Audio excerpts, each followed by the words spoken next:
is the Vintage RPG Podcast, your source for the best in classic and contemporary RPGs. With your hosts, Hambone and Stu. Welcome to the Vintage RPG Podcast, coming at you again from the clubhouse hidden somewhere in the swamps of New Jersey.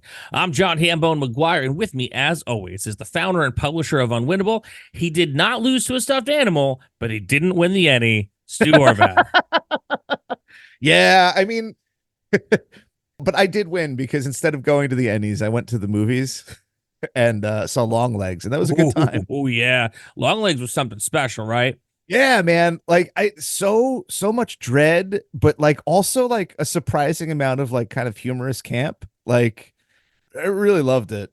Nick Cage, man. He's would not have known it was Nick Cage if I hadn't like seen his name associated with it. Like one of the true great American actors. But I digress. We're not here to talk about Nick Cage. We're just going to do a quick little recap of your road trip to GenCon. Oh man. And road trip it was, Hambone. Oh man. So I'm starting with the ending because I need everybody to kind of know why my brain isn't working quite right yet. I woke up at 6 o'clock in the morning on Sunday to catch my 9 a.m. flight out of Indianapolis because I wanted to get home and have like Sunday. You know, I do my laundry on Sunday. It starts my week. So I really wanted to have like some sense of normality when I returned. And at 8:23 a.m. I was sitting in the airport sipping some coffee after having eaten my eggs. My flight got canceled and rescheduled for the next day at 9 a.m. So I went up to the desk and I was just like, "Hey, what's going on?" And they're like, "We can't staff the tower." And I was just like, "Well, what are the chances of, this happening again tomorrow? Like, should I take a bus?" And the lady was just like, "You should take a bus." So I took a bus. Whoa. 18 hours on the road in a bus. Damn, dude. Like, first and foremost, the fact that the person at the counter at the airport was like, yeah, just take a bus. Like,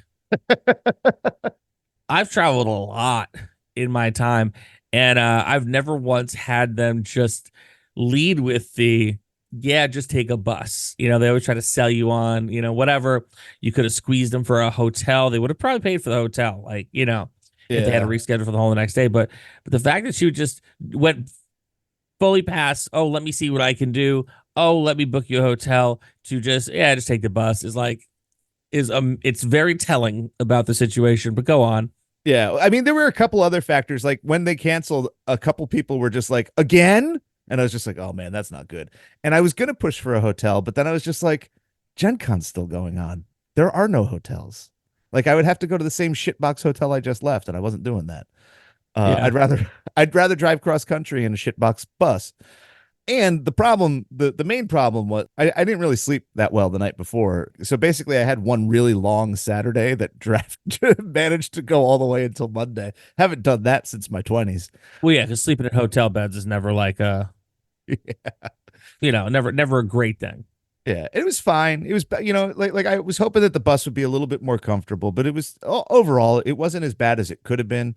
I made some temporary friends, had some weird conversations, didn't get a lot of sleep. And, it's now 2 days later and I'm still like low energy and a little scatterbrained. So if I'm all over the place, that's why your pal Stu did 18 hours of time on a bus. I mean, it's crazy. I mean, I've been to GenCon a bunch of times, and I've driven there and I've also flown there.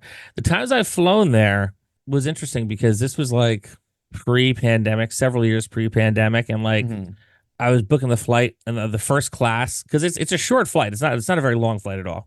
Yeah, about an hour 45. Yeah, but the first class was only like, I don't know, $7,500 more than the actual pleb seats that I would normally sit in. I was like, well, I've never flown first class in my life, like ever. And I was like, well, if it's only like this much more, let me try it. So one time I go to GenCon, I'm in first class, I'm sipping champagne, and I'm like, this is the greatest thing ever. I'm in a hotel that's attached to the actual GenCon building. So I have skyways. I don't actually have, there was a point where if I didn't want to go to the beer garden outside, I never would have had to leave the complex. Anywhere I needed to go, I could have gotten there by skyway. Even the underground tunnel to Look Oil Stadium. Other times I drove there and we would do the drive. We would get there in about 15, 16 hours, 14 to 16 hours, depending on how fast you're driving and which one of us was driving. But like, we always had the ability to stop the car whenever we wanted to. Right. But you are at a very regimented, like the bus only stops here, here, and here. Yeah. It was like something like 7 stops. The second bus driver in Pennsylvania was nice enough to stop a couple times extra just for he that guy drove like a demon, man.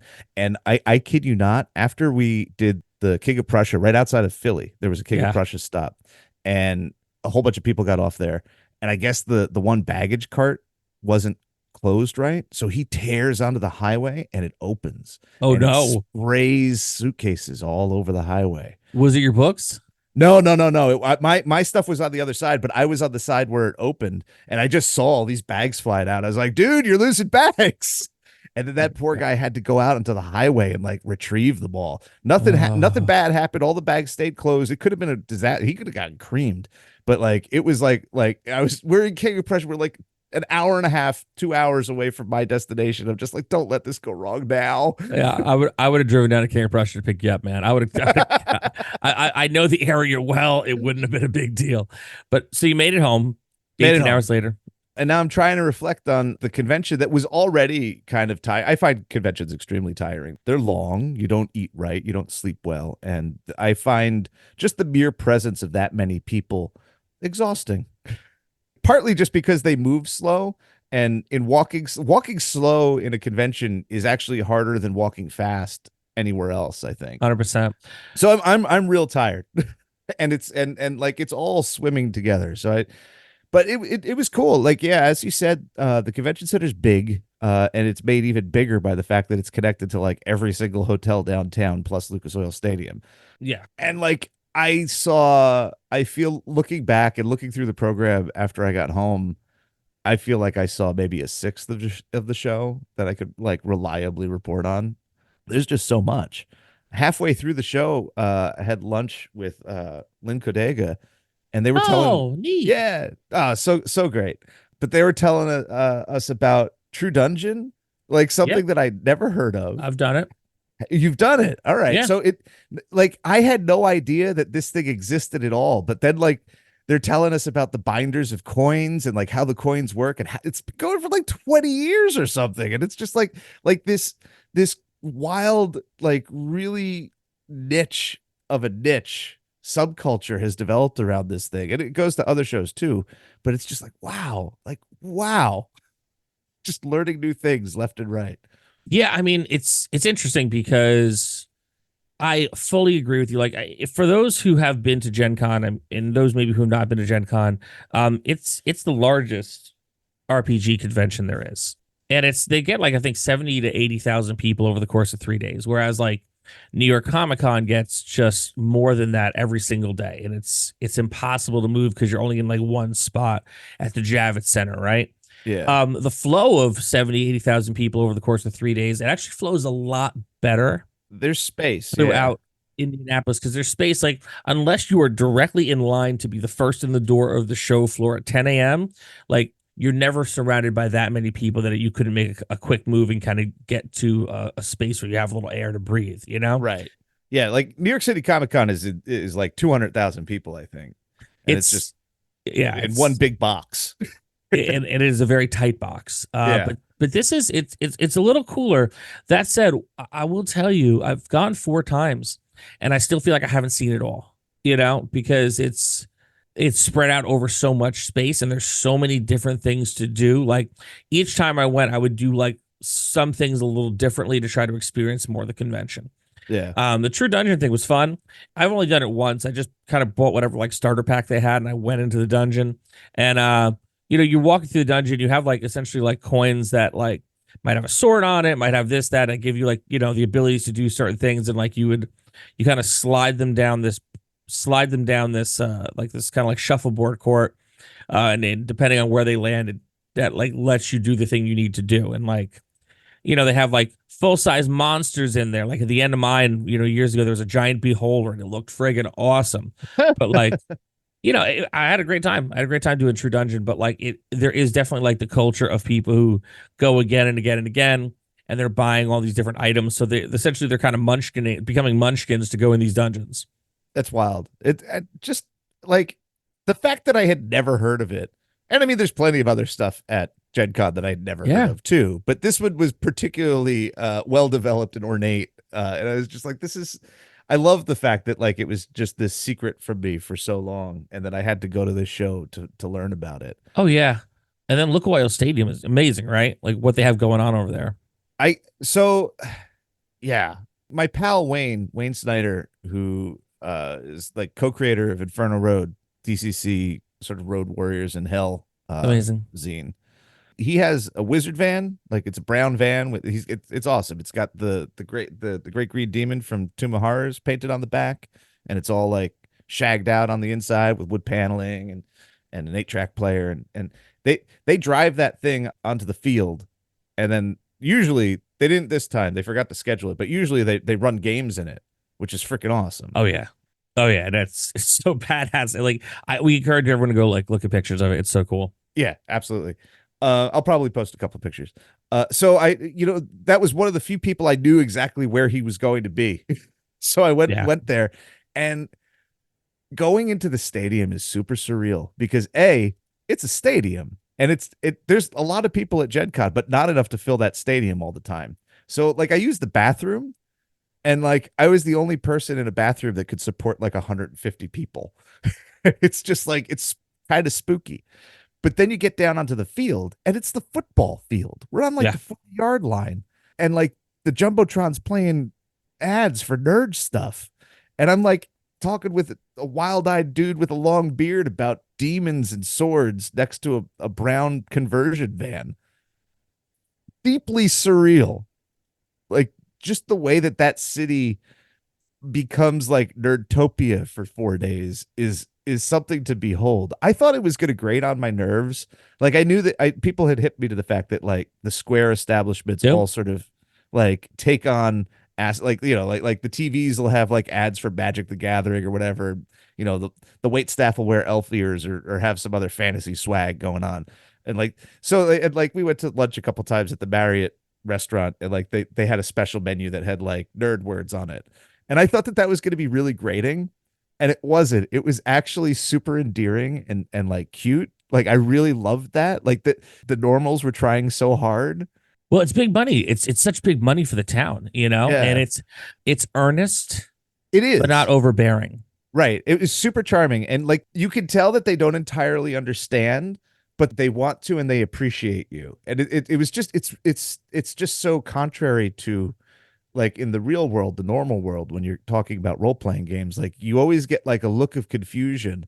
And like here, you still get the look of confusion, but like there's like a joy behind it because it's fun. Like there's all sorts of people doing weird stuff all around, and it's better than like the convention, the chiropractors convention or whatever, like there's people in interesting costumes and everybody's got dice, like it's just it's sort of a, I don't want to say it's a party atmosphere, but it's a gaming atmosphere. It's like your gaming table. And honestly, any server there will tell you that the nerds are so much nicer than the normal clientele and very generous tippers. Yep. My Uber drivers were really emphatic about how much they like Gen Con because they don't have to worry about like bad behavior. Like nobody's like terrible drunks or whatever. Like it's just everybody's like cool and chill, and yeah, they tip well. Interestingly, I don't know if this is interesting to anybody but me, but Uber never dropped any surge pricing while I was there. It's like they didn't know that the convention was happening. Multiple of my initial wave of Uber drivers had no idea that a convention that large was in town that weekend. And I was like, no, man, you got to work this weekend. You're going to make bank. But like it's weird to me that like neither United Airlines nor Uber seemed aware of the scale of the event that was happening in the city, which is basically being taken over by nerds. It's interesting to me. It is. Did you make it out to the beer garden outside where the bands are playing and they got like the pizzas and the beers? No. Is that like the food truck court? Yes. So I was going to, but then it got struck by lightning the first day. And I'm not sure. It must have recovered, but like I just kind of avoided it. There were rolling storms the entire trip, and I just didn't want to get struck by lightning. Yeah. I mean, that would be the place to do it, you know? What else? I met a whole bunch of the Goodman Games folks. I met Joe Goodman. Wayne introduced me to Joe. Very Amazing. nice fellow. Yeah. Doug Kovacs, the amazing Joey Royale, not an official Goodman person, but he was at the Goodman booth. I really like how Goodman runs their operation. I like the fact that they give over so much space to the indies that they support in exchange for them, just manning the booth for a period of time. I think that that's really cool. There were a lot of different arrangements for getting indie folks in the show that I thought was super cool, and like I like the community vibes. It's much different from the video game conferences that I've been to in the past, where there's just like so much corporate infrastructure that you never really had on the show floor. That kind of indie representation. Like at GDC, there was indie stuff, but it was always like in the park outside or whatever. Oh, yeah. Like I like the fact that Indie Press Revolution sublet half of their booth space to Plus One and Adam Voss and Possible Worlds. I forgot who, but I got to meet World Champ Games for the first you time. finally got to meet Adam. Yeah, no, he's such a cool guy. Yeah, he's awesome. Again, testament to like how busy and how like chaotic the thing is. Like I really wanted to like check in on him over the course of the show. Never got back to that table. Just never did. Who else did I? James Louder, who we had on the show, stopped by the MIT booth. It was lovely to finally meet him. Met a whole bunch of people. I packed a suitcase in my suitcase so that I had a suitcase to fill with books for the plane and what happened to be the bus. It was almost not adequate for the number of books that I bought. Oh, yeah. I saw your haul. Awesome. So many books, so heavy, so many hardcovers. Chaosium. I know that you've gone over to just hardcovers now, but I mean, geez. Did they see you coming and they go, he's here, boys? They were so busy.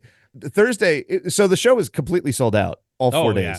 All 4 days. But Thursday was insanely busy. I introduced myself to Rick, and he was just like, "Hey," and he's like, "I can't talk." I was like, "No, that's fine. You're running a booth. I just want to say Rick hi." is awesome, man. Yeah, Rick is great though. Swell dude. Super nice. Everybody there was nice, but it was just like super busy, and not a lot of time to talk. I did a signing, which was cool, at the MIT booth. MIT had a booth. Which I hung out at a lot because I'm friends with my editor, Noah. He's in my Call of Cthulhu game. And they were super cool. John Peterson came by for a signing on Saturday, met him, signed my book. Nice. Signed my copy of his book. He bought my book. It was very cool. He's a cool dude. Yeah, there's two things that like I go to these things and like I participate, but like participation isn't my main interest. My main interest is seeing what other people are doing and seeing. I feel like these are sort of ways that you could perceive the larger culture of our hobby. I went to a lot of video game conferences back in the day, and I feel like I could understand the industry better when I was going to conferences. Now that I don't go to video game conferences, video games are weird and strange to me. Yeah, for sure. And two things that I thought bear mentioning about just like my general observations. I think it was super interesting how D&D seemed to be everywhere, but also nowhere. Yep. Like you couldn't turn around without seeing the touch of the game or products for the game. But it was super interesting, especially in a year that was very consciously branded as the 50th anniversary celebration at GenCon for Dungeons and Dragons. D&D was mysteriously absent. They had 3,000 copies of the New Player's Handbook there for pre-release. And they went. I saw the PR flack email about it, and they had a very big and I guess controversial live play event featuring Baldur's Gate 3 cast members that I guess turned into like a stealth advertisement for their virtual tabletop, and it fucked up. And it doesn't sound like it went well. But like those were read really the article in Rascal about that. Yeah. Those were the two big main like Hasbro funded, sponsored events. And like other than that, like I didn't hear anybody talking about it. And because D&D wasn't there like officially or whatever, it afforded me a view of the hobby that just seemed so rich. Like there's so Yeah. many. It's not one hobby. It's a whole bunch of hobbies all melded together, and that was super cool to see. Like I've always had the hunch that it was like a very varied and diverse hobby, but seeing it collected in one place with 80,000 people, a sold out crowd, all of them, there were so many games there that I'd never heard of that all had a line of people interested in it. Like Yeah. it was really, really heartwarming to see. It was really great. And that crowd wasn't just old white guys. Like it was a super, super diverse crowd in every way possible. Like and it was just really, really cool. I liked that a lot. The other thing that I thought was super interesting, and this sort of is interlocked with this, but like I thought that the real big players in terms of space would be Magic the Gathering and Lorcana, and they are very large in terms of their footprint, and those games I felt like I were a presence that D&D wasn't, which I thought was interesting. But the thing, and I'm pretty sure that this is true, the thing that really anchors the show, the biggest thing for the show is board games. Oh yeah. Oh my I God. had Huge. no idea how many board games there would be at this thing. It was wild. Yeah, I mean, so there's board games. So for those who may not be familiar, there's a main hall where it's a vendor hall, right? And I Yeah. would say a solid 40% of it is board games, Yeah. right? And then you have maybe 10% of it is artist alley, another 30% or so for, specifically RPGs. And then the remainder is just vendors that are just selling stuff. From what I remember being told, and again, this was so long ago, but I don't think that Wizards has shown up there since the launch of 4E. That makes And sense. they just don't do it because they don't feel like they have to do it, right? Because they are Dungeons and Dragons. And this convention, all of the hobby is because of Dungeons and Dragons. Yeah. So yeah, you're going to see tinges of it everywhere you go in that room, but they're not there. And like the reason why, theoretically, one of the reasons why Paizo, if that's how you pronounce it, managed to get such a strong foothold is because they show up. Yeah. And they show up every year. They've showed up every year. And they're constantly exposing themselves to new audiences who are like, I love Dungeons and Dragons. We'll go to GenCon. Where's Dungeons and Dragons? They're like, well, here we are. It's Pathfinder, friends. Come join us. That's, I'm not saying that's how a lot of people get into Pathfinder, but like when you are at the biggest convention in the world for RPGs, and the reason why this convention happens doesn't show up, like, this is your time to shine. And that's why you always go there. They're generally in the same spot on the floor, and it's a huge spot for them. And I think it's awesome. I learned a couple things about how that works, and I think it's interesting. There's a point system. They gamified the game show. So you can't, I don't think that you can just waltz in and buy a big booth. No. You start out at like the 10 by 10, and then you grow by spending these points that you earn by, being there multiple years, taking ads out in the program, participating in like gift bags or other events, stuff like that. And that has like interesting things happen.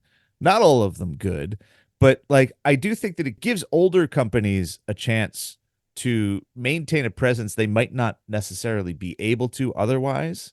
Right. So like Palladium has a pretty big setup. Chaosium has a very big setup. And I think that that's a conscious decision that, granted, like you're sort of grandfathering in the old guard, but at the same time, it also keeps a certain percentage of the show anchored in role-playing games in a way that I don't think would necessarily, like, I think that it would be really easy to push out the role-playing stuff and make it like a board game conference, just judging 100%. from what I've seen. But that also means that like, if you have like $5,000, you can't just like be like, okay, I want to upgrade to a 20 by 20. Like it just doesn't work that way.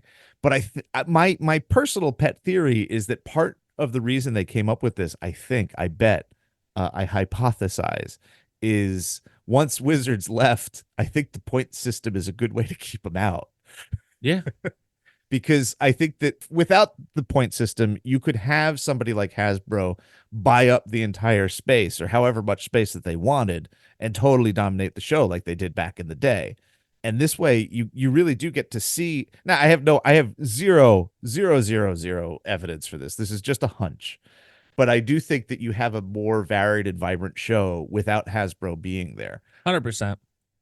And I think the reality of it is, while there is that point system that does keep an anchor in the old world, there is constantly new creators and new games and new people there. So there's always room for the new guy. You know, there's always room for people to shoot their shot and be like, you know what, I really believe in my game.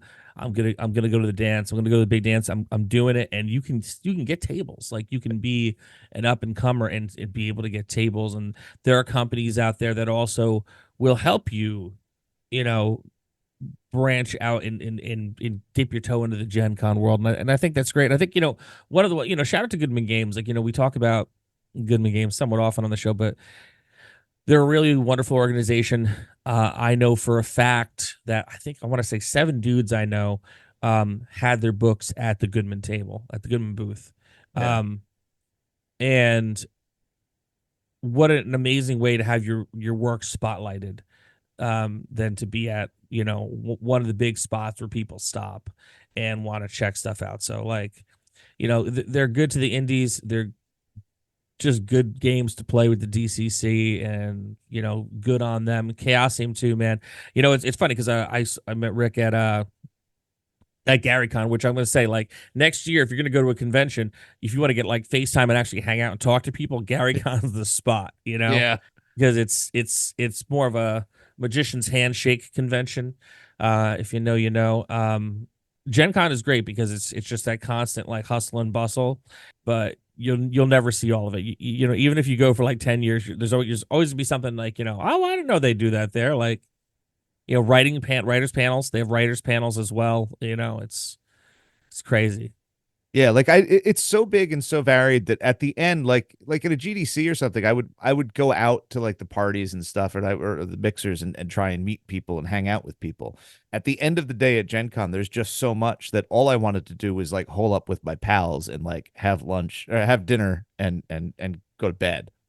You know, like I didn't have the energy to like mix afterwards. It was wild. I have to say, and Goodman is one of those success stories. They started out small, and now they have huge tracts of real estate. Yeah, they have a ziggurat. They have their booth in the main vendor area. They have a gigantic section of the Lucas Oil Stadium. They have like gaming at night. If you know where to look for it in the hotels. Like, it's just like they've really, and it all happened organically over time, just by showing up over and over and over again.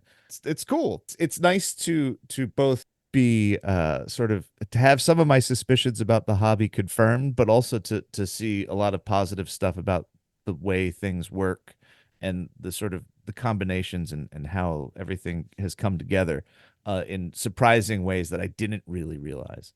Honestly, I'm also psyched that like Lorcana, like, I know that game and I know it's big. I had no idea it was that big. Like, man, like, Magic better watch out.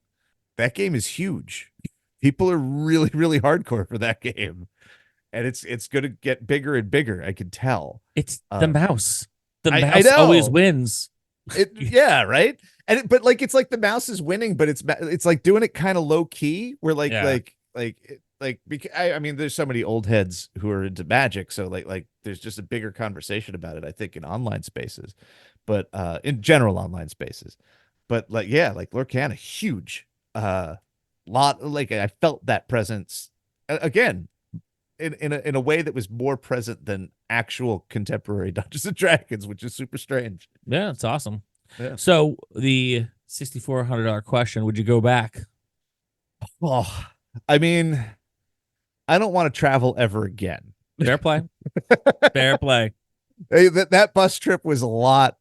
If it was planned, it might not have been so bad. But having an 18-hour bus trip sprung on me after a convention was a little more than I could handle. So right now I am of the position that I'm never leaving my house ever again. I don't even want to go like an hour west to my you know my brother and sister-in-law's house to visit the cousins. Like I don't even want to do that. No, I think that I will. I'm pretty sure that I will go again. I hope to do it a little differently next time, but it was fun. But I also, if it comes down to it next year, and it's like, do I go to GenCon or do I go to GaryCon or like one of the smaller ones like Game Hole or North Texas or something like that? I might do one of those. I might like if push comes to shove and I can only do one, I would do a smaller one first before I go back to GenCon, just because like I'm interested in how that vibes too, Yeah, 100%. 100%.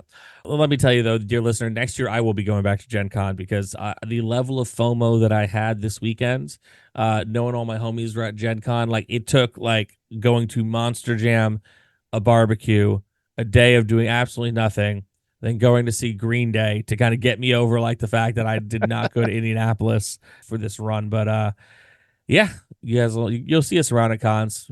Stu will eventually leave the house again, maybe. Yeah. But we'll be out and about. So this has been another amazing episode of the Vintage RPG Podcast. Stu, where can people find you on the internet? They can find me on vintagerpg.com, where all the posts live now in happy contentment without algorithms. You should join the newsletter so that you can get a digest of all the posts for the week in your inbox every Friday that I'm not at Gen Con. I missed it last week because I was just so overwhelmed by the show. I apologize for that. It went out Monday. And they'll come out every Friday from now on forever. Very cool. You can find me across the internet at John McGuire RPG. I've been posting more on the Instagram and on TikTok. Where I'm not John McGuire RPG there. I don't know what I am, but I'm there. If you are interested in getting into 3-2-1 action, go down to Exalted Funeral. They got all our books. And if you want to get into something really cool, Brian Shutter from Neon Lords of the Toxic Wasteland and I have come up with a new zombie survival horror zine called Brain Eaters. It's the rules and the adventure all in one. We're doing pre-orders right now for it over on Etsy. You can get there by going to braineatersrpg.com. That's braineatersrpg.com. $10 gets you the zine and the PDF plus shipping. It's going to be a good time. We're doing the pre-order now. We're saying October. We're actually going to get it out a lot sooner than that. So get on down to braineatersrpg.com and pre-order Brain Eaters. If you like the show, don't forget to rate, review, and subscribe. Your reviews really do help other listeners to find us. And if you really like the show, why not become a patron? Patreon.com/vintagerpg. We got a behind-the-scenes look at the stuff Stu's working on. We got the behind-the-scenes looks at the stuff that I'm working on. We also have a killer Discord community that we'd love for you to be a part of. I like to call it an oasis, and people have been ribbing me on the Discord about me calling it an oasis. But, today is the day that they're going to bring it back to you. And if you try now, you really might find out how you got to do. And by doing that, you want to get down to our Patreon on patreon.com/vintagerpg. Early release episodes for as little as $1 a month. They come out at some point on Friday or Saturday, but you get them early and you get them right from the horse's mouth, which is your old buddy JB on the Discord. Patreon.com/vintagerpg. So for Stu Horvath, I'm John Hambone McGuire. May the dice always roll in your favor.